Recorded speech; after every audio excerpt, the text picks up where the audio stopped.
La Star Academy vit une nouvelle étape cruciale. Et cette fois, la tension est palpable. Lors des dernières évaluations, Léa et Sarah se sont affrontées dans une compétition inédite, sous le regard attentif de 3 artistes extérieurs.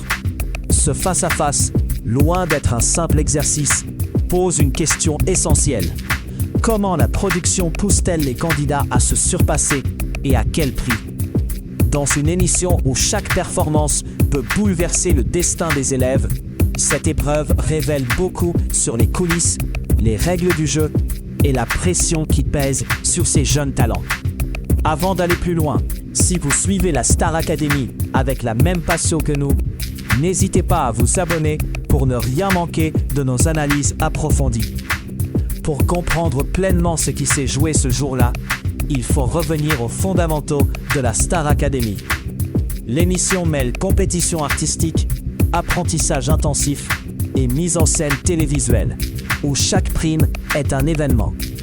Traditionnellement, les évaluations sont menées par le corps professoral, des figures reconnues qui jugent le chant, la danse et le théâtre. Mais cette fois, la production a fait un choix stratégique. Inviter 3 artistes extérieurs, Louane pour le chant, Paul Mirabel pour le théâtre et Mehdi Kerkouche pour la danse, pour juger en direct les prestations de Léa et Sarah. Un changement qui ne relève pas du hasard, mais d'une volonté claire de renouveler les critères d'évaluation, en intégrant des regards professionnels extérieurs, plus proches du public et du marché artistique réel. L'enjeu est loin d'être anodin. La première place à cette évaluation offrait un avantage décisif, le choix du titre à interpréter lors des prochaines battles. Ces duels où la stratégie et l'expressivité peuvent faire la différence. Léa et Sarah se sont donc retrouvées face à une double pression. Non seulement performer devant un jury inédit, mais aussi s'approprier des morceaux choisis pour démontrer leur polyvalence. Léa a opté pour Hopelessly Devoted to You d'Olivia Newton-John, un titre exigeant, particulièrement en anglais, tandis que Sarah a choisi Man I Need d'Olivia Dean, plus contemporain et émotionnellement chargé.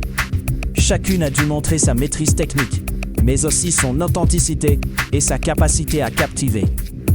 Le déroulé des évaluations illustre bien les exigences et la complexité de cette compétition. Léa a livré une prestation solide, avec un chant maîtrisé et une danse précise, malgré un léger accroc sur la prononciation d'un mot. En théâtre, son improvisation autour d'un faux César a apporté une touche d'humour et de légèreté, séduisant le jury. Louane a salué sa performance vocale. Mehdi Kerkouche a apprécié la qualité et la sensualité de sa danse. Et Paul Mirabel l'a trouvée bluffante, comparant son niveau à celui d'une artiste professionnelle. Pourtant, ce succès apparent ne reflète qu'une partie de la réalité. Sarah, quant à elle, a livré une prestation d'une intensité rare. Dès le chant, elle a démontré une aisance et une émotion qui ont transcendé la technique. Son choix de danse, malgré la difficulté du morceau, s'est transformé en un moment de spontanéité et de créativité, grâce à une complicité avec Ambre, une autre candidate. Mais c'est son improvisation théâtrale qui a véritablement marqué les esprits. Jouant une chanteuse oubliant ses paroles sur scène, elle a incarné la peur, la vulnérabilité et l'abandon, jusqu'à la quasi-déchirure émotionnelle. Les réactions des 3 artistes ont été unanimes, évoquant un véritable lâcher-prise et une capacité à s'approprier la musique et le personnage comme rarement vu à la Star Academy. Cette confrontation révèle une vérité souvent tue.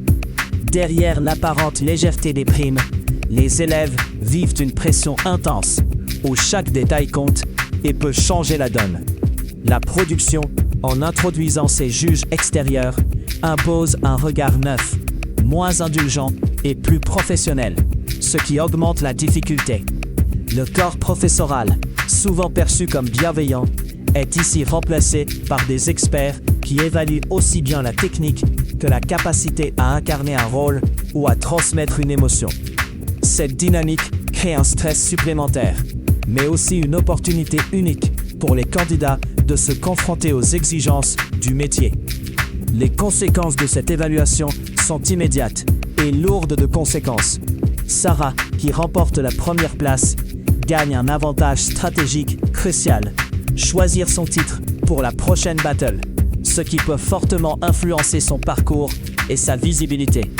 Pour Léa, la défaite signifie une pression accrue pour les prochaines épreuves, où elle devra redoubler d'efforts pour convaincre un jury devenu plus pointu.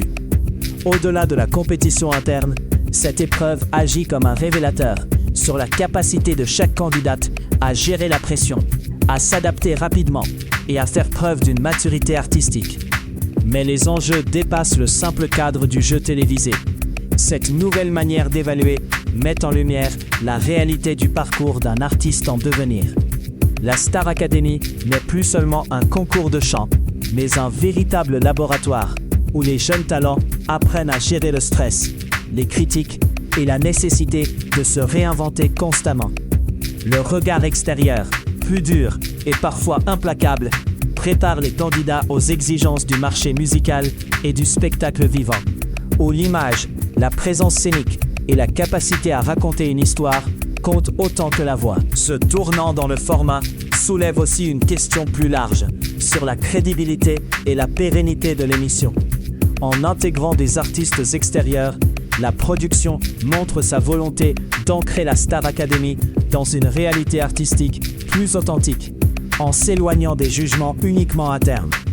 Cela peut renforcer la légitimité du programme aux yeux du public et des professionnels. Mais cela augmente aussi les risques de fracture entre les attentes des candidats et les exigences du jury. La tension psychologique, déjà élevée, pourrait atteindre des sommets, avec des conséquences sur la santé mentale des élèves. Dans les semaines à venir, on peut s'attendre à ce que cette nouvelle modalité d'évaluation se généralise, imposant un rythme plus soutenu et des standards plus élevés. Les candidats devront apprendre à gérer cette pression accrue tout en restant authentiques. Une équation complexe, mais nécessaire pour espérer s'imposer dans cette compétition. La production, elle, devra veiller à trouver un équilibre entre exigence artistique et bien-être des participants, sous peine de voir des talents s'effondrer sous le poids des attentes. Enfin, cette étape marque un tournant dans la manière dont la Star Academy se positionne face à la nouvelle génération d'artistes. En confrontant les élèves à des professionnels extérieurs, elle favorise une approche plus réaliste et exigeante, qui prépare mieux au monde réel du spectacle. Pour les téléspectateurs, c'est une invitation à regarder au-delà du divertissement et à comprendre les défis auxquels sont confrontés ces jeunes artistes en devenir.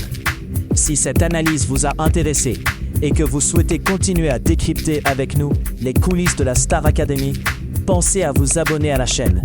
Ces évolutions sont loin d'être anodines et méritent un suivi attentif. La suite s'annonce riche en surprises et en enseignements.